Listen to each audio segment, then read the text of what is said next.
you have a full session today and bowl your full amount of overs? I think probably more so tomorrow. Today's sort of again post-flight just to get moving, and probably nail down a few more overs tomorrow. So over the next few days, tick a lot of boxes, and I feel like the last 2 weeks anyway have been quite good. Got a lot of overs in, obviously match intensity as well, in and around training. So it's been a good couple of weeks. That was the last week and a bit, so obviously pleased that you made back over for the playoffs. Yeah, absolutely. I was always, as long as the shoulder came good, I was always going to head back over, and I was pretty confident that it would. Everything sort of went to plan as best it could. It was a good couple of weeks, and to get the chocolates there at the IPL was another amazing experience. The final, anytime you play at that ground and it's close to a full crowd, it's pretty cool. Has the extended or delayed finish to the IPL changed how many big bowls you'll have before the final? Like, would you have, if it had been traditionally on the schedule, would you have had another big session or two with them? No, probably not. It was just a matter of where it was happening, I guess. Ticked over some good overs just before the final, actually, in Ahmedabad, in different weather than this. So it was quite a tough session.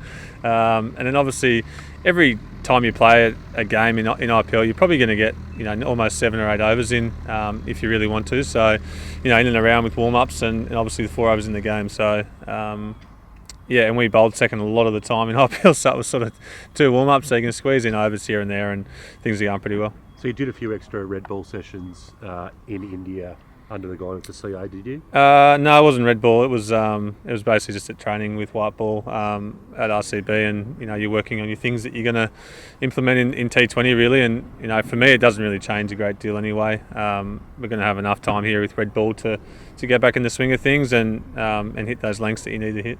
I mean, you're so used to transitioning from format to format now, Josh. Are there things that you want to take off in the next 2 sessions you'll have before you get to Lords?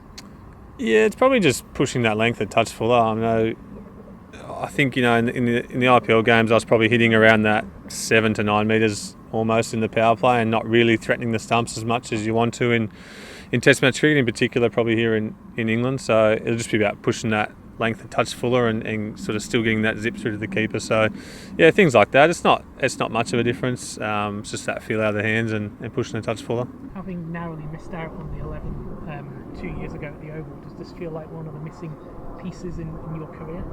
I think so. I was obviously quite close last time. I just had more of an interrupted IPL leading into that and had a few little issues going on, so wasn't quite up to scratch, but I feel in a much better place this time around. And I think in any format, my numbers over the last 2 years have been pretty good, so got a lot to fall back on, I guess, in terms of skill-wise. I still feel like I'm bowling probably the best I have in my career, to be honest. It's just a matter of the body holding up, which it has been in the last few months, and getting some good overs in albeit T20 cricket, but big sessions in and around that, so everything's feeling good.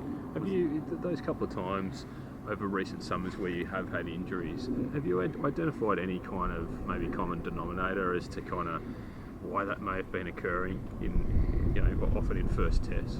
Yeah, it's obviously been the side quite a number of times. I think maybe 3 times in particular.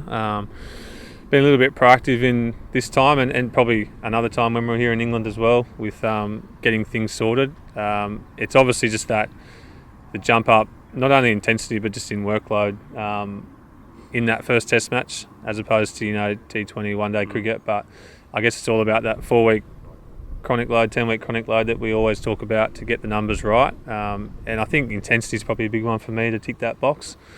We're definitely, I guess, and again adapting training to sort of get those back-to-back days in, get a big day followed by another bowling session the day after, and things like that, just to try and get our head around it and put ourselves in the best possible position we can be.